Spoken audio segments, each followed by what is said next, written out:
श्रीमद्भगवद्गीता अथ षष्ठोऽध्यायः।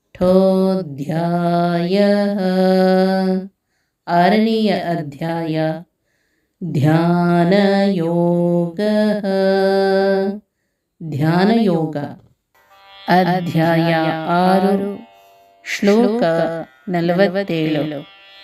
ಶ್ರೀ ಭಗವಾನ್ ಉವಾಚ ಯೋಗಿನಾಮಪಿ ಸರ್ವೇಷಾಂ ಮದ್ಗತೇನಾಂತರಾತ್ಮನಾ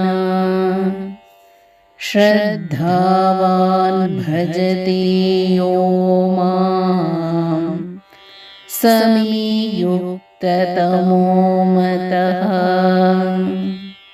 ಶ್ರೀಕೃಷ್ಣ ಹೇಳಿದರು, ಯಾವನು ಶ್ರದ್ಧಾವಂತನೋ ಮತ್ತು ನನ್ನನ್ನು ಹೊಂದಿರುವ ಮನಸ್ಸಿನಿಂದ ನನ್ನನ್ನು ಭಜಿಸುವನೋ ಅವನು ಎಲ್ಲ ಯೋಗಿಗಳಿಗಿಂತಲೂ ಶ್ರೇಷ್ಠನೆಂದು ನನ್ನ ಅಭಿಪ್ರಾಯವು.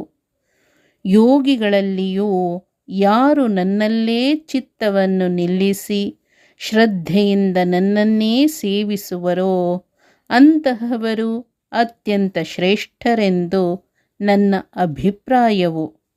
ನನ್ನಲ್ಲಿ ಒಳಬಗೆಯನ್ನಿರಿಸಿ ಶ್ರದ್ಧೆಯಿಂದ ನನ್ನನ್ನು ಸೇವಿಸುವವನು ಇತರ ಎಲ್ಲ ಧ್ಯಾನಯೋಗಿಗಳಿಗಿಂತಲೂ ಹಿರಿಯ ಯೋಗಿ ಎಂದು ನನ್ನ ತೀರ್ಮಾನ.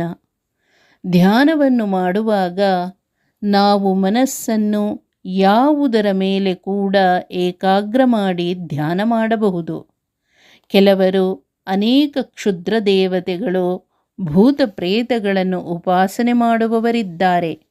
ಆದರೆ ಕೃಷ್ಣ ಹೇಳುತ್ತಾರೆ, ಯಾರು ಭಗವಂತನಲ್ಲೇ ಮನಸ್ಸನ್ನಿಟ್ಟು ಧ್ಯಾನ ಮಾಡುತ್ತಾರೋ ಅವರು ಎಲ್ಲರಿಗಿಂತ ಹಿರಿಯ ಯೋಗಿ ಎಂದು. ಭಗವಂತನನ್ನು ಬಿಟ್ಟು ಇನ್ನೇನನ್ನೋ ಧ್ಯಾನ ಮಾಡಿದರೆ ಏನೂ ಉಪಯೋಗವಿಲ್ಲ. ನಮ್ಮ ಜ್ಯೋತಿಷಿಗಳು ಸಾಮಾನ್ಯವಾಗಿ ಇಂತಹ ಗ್ರಹಚಾರಕ್ಕೆ ಇಂತಹ ದೇವತೆಯನ್ನು ಉಪಾಸನೆ ಮಾಡು ಎಂದು ಹೇಳುತ್ತಾರೆ. ಅದರರ್ಥ ಭಗವಂತನನ್ನು ಆ ಪ್ರತೀಕದಲ್ಲಿ ಕಾಣು ಎಂದರ್ಥ. ಯಾವುದೇ ದೇವತೆಯನ್ನು ಉಪಾಸನೆ ಮಾಡುವಾಗ ಆ ಪ್ರತೀಕದಲ್ಲಿ ಭಗವಂತನ ಉಪಾಸನೆ ಮಾಡದಿದ್ದರೆ ಅದು ನಿಜವಾದ ಯೋಗವಾಗುವುದಿಲ್ಲ. ಧ್ಯಾನದಲ್ಲಿ ಕೇವಲ ಭಗವಂತನನ್ನು ಕಾಣಬೇಕು ಎನ್ನುವ ಬಯಕೆ ಮತ್ತು ಎಲ್ಲ ಪ್ರತೀಕದಲ್ಲೂ ಅವನನ್ನೇ ಕಾಣುವುದು ಶ್ರೇಷ್ಠವಾದ ಯೋಗ. ಈ ರೀತಿ ಬದುಕಿದಾಗ ನಮ್ಮ ಬದುಕೇ ಒಂದು ಯೋಗವಾಗುತ್ತದೆ.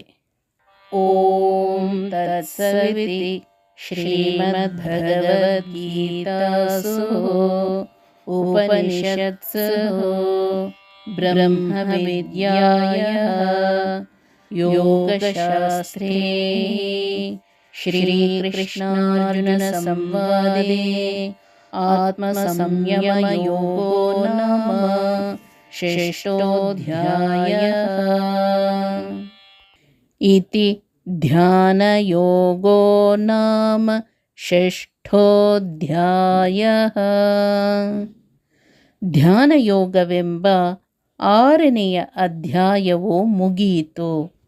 ಇಲ್ಲಿಗೆ ಭಗವದ್ಗೀತೆಯ ಮೊದಲ ಷಟ್ಕ ಅಂದರೆ ಮೊದಲ 6 ಅಧ್ಯಾಯ ಮುಗಿಯಿತು. ಈ ಷಟ್ಕದಲ್ಲಿ ಭಗವಂತನ ಉಪಾಸನೆಯ ಜ್ಞಾನ ಮತ್ತು ಸಾಂಖ್ಯವನ್ನು ಕೃಷ್ಣ ವಿವರಿಸಿದರು. ಜ್ಞಾನಪೂರ್ವಕವಾಗಿ ಭಗವದುಪಾಸನೆಯನ್ನು ಮಾಡುವಂತಹ ವಿಧಾನವನ್ನು ಗೀತೆಯ ಮೊದಲ ಷಟ್ಕ ವಿವರಿಸುತ್ತದೆ.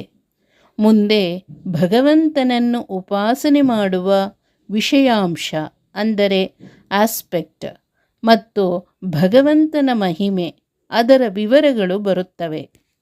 ಹರಿ ಓಂ. ಶ್ರೀಕೃಷ್ಣಾರ್ಪಣಮಸ್ತು.